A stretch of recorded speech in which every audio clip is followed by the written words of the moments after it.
اور پھر کویسچنز ہیں. کسی نے کہا کہ کوئی ایک آپ صاحب بیان کرتے ہوئے کہہ رہے تھے کہ ہندو، مسلم، سکھ، عیسائی سب ایک ہیں.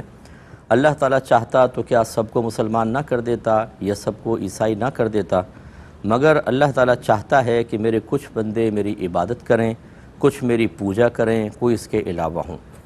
تو اس کا کیا حکم ہے؟ اور جن لوگوں نے اس کو سننے کے بعد کہا بے شک بے شک، تو ان کا کیا حکم ہے؟ دیکھیں، ان صاحب نے بالکل ٹھیک بات نہیں کی، بلکہ اللہ تبارک و تعالیٰ نے جیسا کہ قرآن عظیم میں واضح طور پہ سورہ آل عمران کی آیت نمبر 19 میں فرمایا کہ ان الدین عند اللہ الاسلام، کہ بے شک دین تو اللہ کے نزدیک اسلام ہی ہے.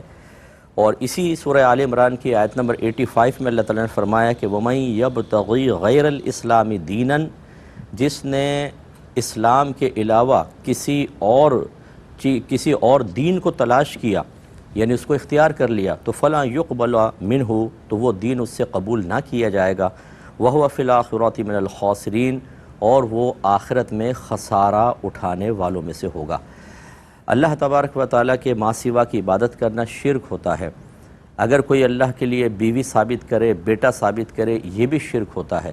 آپ کوئی کہے کہ اللہ تعالیٰ اس شرک سے راضی ہے، حالانکہ جا بجا اللہ تعالیٰ نے قرآن عظیم میں شرک کی مذمت فرمائی، اور یہاں تک فرمایا کہ اگر کوئی اسی حالت میں مر گیا، یعنی حالت شرک میں، وہ ہمیشہ ہمیشہ جہنم میں جائے گا.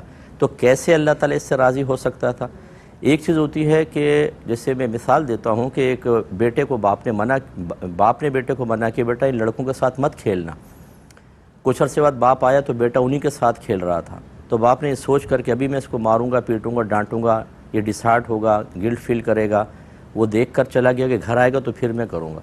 اب بتائیں، اس نے یہ بیٹے سے راضی ہو کر چھوڑ کر گیا ہے، یا اس نے اس لیے چشم پوشی کی ہے کہ ابھی ایک مصلحت ہے؟ تو آپ یہ کہیں گے کہ مصلحت کی وجہ سے باپ راضی ہو کر دیکھ کر اس کو اجازت دے کر نہیں گیا ہے.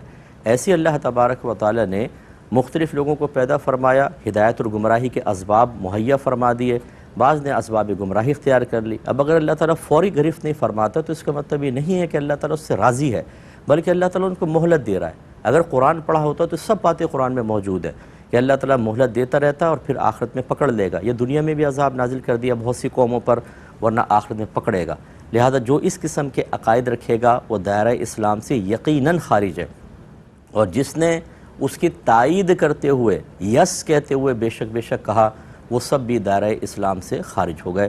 انہیں تجدید ایمان اور تجدید نکاح کرنا ہوگا. اور میں گزارش کرتا ہوں کہ دیکھیں، قرآن کے قریب آئیے، حدیث کے قریب آئیے. جب آپ قرآن کو پڑھتے ہیں تو اس میں آپ کے بیسکس عقائد بہت اچھے مضبوط ہوتے ہیں، اس میں نصیحت ہیں، اس میں عذاب کی وعیدیں ہیں، اس میں جنت کی ترغیبیں ہیں، اس میں احکام شرع بیان ہوئے ہیں، پچھلی قوموں کے عذابات کے واقعات ذکر کیے گئے ہیں. تو انسان صحیح ہدایت کی طرف آ جاتا ہے. وہ حدیث کو ایسے پڑھیں، فائدہ ہوگا. ہماری یوٹیوب پہ تفسیر قرآن تدبر قرآن موجود ہے، جو یہیں پہ میں نے ریکارڈ کروائی تھی. ایپیسوڈ 1 سے دیکھنا شروع کریں، بہت فائدہ ہوگا، اور اس قسم کے کسی بھی گمراہی میں انسان مبتلا نہیں ہوگا. ایسے ہمارا درس بخاری پروگرام آتا ہے، وہ بھی یوٹیوب پر ڈلا ہوا ہے. درس بخاری کی پہلا پروگرام سے دیکھنا شروع کریں، انشاءاللہ بہت ہی امید ہے کہ بہتری ہوگی. ایک دردناک مجھے میسیج آیا تھا کہ ایک نوجوان نے کہا، یہ باہر سے تھا، کہ جب میں 22 سال کا تھا تو میرے اندر نکاح کی شدید خواہش بیدار ہوئی. میں نے اپنے والدین کو کہا، انہوں نے منع کیا کہ نہ، تمہاری عمر ابھی بہت چھوٹی ہے اور جاب بھی نہیں ہے. جب میں 23ویں سال میں آیا تو مجھے جاب مل گئی. تو والدین سے میں نے کہا کہ اب میری شادی کر دیں، تو انہوں نے کہا نہیں، 30 سال تک کم از کم انتظار کرو. 24ویں سال میں نے اپنا گھر بھی لے لیا. پھر میں نے کہا اب میری شادی کر دیں، انہوں نے کہا نہیں، ابھی انتظار کرو. 25ویں سال میں نے ایک گرل فرینڈ بنا لی، اور اس سے میرے ناجائز تعلقات قائم ہوئے، اور پھر وہ پریگننٹ ہو گئی، حاملہ ہو گئی.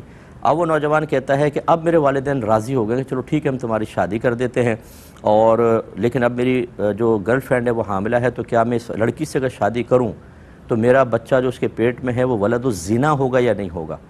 اور اب میرے والدین اس گناہ کی تمام تر ذمہ داری مجھ پر ڈال رہے ہیں کہ تو نے گناہ کیا، تو نے غلط کام کیا، مجھے برا بھلا کہہ رہے ہیں. تو کیا میرے والدین بھی اس میں کچھ قصوروار ہیں یا نہیں ہیں؟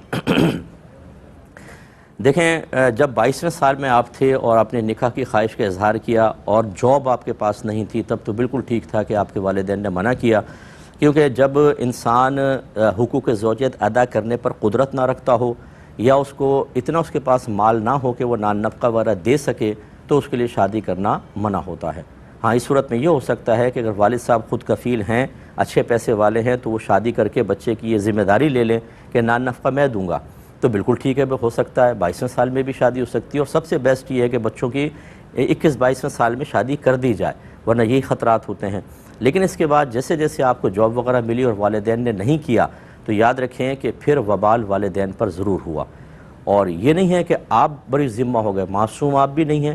اگر والدین راضی نہیں ہوئے تھے تو آپ کو اپنے نفس کو روکنا چاہیے تھا، لیکن دونوں اس جرم میں برابر کے شریک ہیں اور والدین کا زیادہ کردار ہے۔ یاد رکھیں کہ اگر والدین بچوں کی صحیح تربیت نہ کریں یا اسی طریقے سے شادی کے قابل ہو جانے کے باوجود ان کو شادی کی اجازت نہ دیں، سختی کریں، اور اولاد کسی بھی گناہ میں پھر مبتلا ہو جو عدم تربیت کا نتیجہ ہو یا نکاح سے روکنے کا نتیجہ ہو، تو ماں باپ پہ مکمل طور پر وبال ہوگا اور آخرت میں ان کو جواب دہ ہونا پڑے گا۔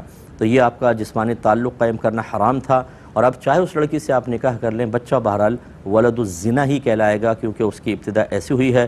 اور والدین کو اللہ کی بارگاہ میں توبہ کرنی چاہیے، اور ایسے جتنے بھی والدین ہمیں سن رہے ہیں کہ جو بچے شادی کے قابل بھی ہیں، پیسہ بھی ہے، لیکن آپ نے اپنے خاندانی اصول بنایا ہوا ہے کہ 30ویں سال میں کریں گے، 28ویں سال میں کریں گے، جلدی نہیں کریں گے، یہ غلط ہے۔ جیسے ہی بچے بالغ ہوتے ہیں، خود کفیل ہو جاتے ہیں، نان نفقہ ادا کر سکتے ہیں، شادی کر دینا لازم ہے۔ یہ کہتے ہیں کہ ہمارے یہاں رواج ہے کہ شادی میں پیسے دیے جاتے ہیں، تو ہم نوٹ کر لیتے ہیں، پھر جب ان کے شادی ہوتی ہے تو ہم بھی پیسے دیتے ہیں۔ تو کبھی ایسا ہوتا ہے انہوں نے 1000 دیا تو ہم نے 1500 دے دیا، تو یہ جو ہم زیادہ دیتے ہیں یہ سود کے زمرے میں آتا ہے یا نہیں آتا؟ دیکھیں، اس کو لکھا تو یہی ہے کہ ہمارے ہاں چونکہ اس کے بدلے کا رواج ہے کہ جو دیتے ہیں اس کا بدلہ دیا جاتا ہے، تو اس لیے یہ ضروری ہوگا کہ اگر سونا اور چاندی کی شکل میں دیا اور آپ بھی سونا اور چاندی کی شکل میں دے رہے ہیں تو وزن میں بالکل برابر ہونے چاہیے۔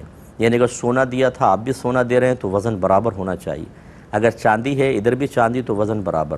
ہاں، انہوں نے سونے کا سیٹ دیا، آپ چاندی کا سیٹ دے رہے ہیں تو وزن میں کمی بیشی ہو سکتی ہے، اسی طرح جسٹ اپوزٹ۔ اور اسی طرح کیش وغیرہ جو ہے، جو کرنسی ہمارے ہاں چلتی ہے جس کو ثمن اصطلاحی کہتے ہیں، اس میں کم و بیشی سے کوئی مسئلہ نہیں ہوتا، کم زیادہ ہو سکتا ہے، اس میں سود متحقق نہیں ہوگا۔ بس سود کی ایک صورت بن سکتی ہے جو فقہاء نے احتیاطاً یہاں بیان فرمائی کہ ادھر بھی سونا ادھر بھی سونا۔ اب اگر آپ کمی بیشی کے ساتھ دیں گے تو پھر یعنی وزن میں کمی بیشی ہوگی تو اس میں سود کا معنی متحقق ہو سکتا ہے، اس میں احتیاط کریں۔ اور عمومی طور پہ کوئی اس طریقے سے بدلے دیتا نہیں ہے، لیکن بہرحال ہو تو احتیاط کرنی ہوگی۔ ایک انہوں نے کہا کہ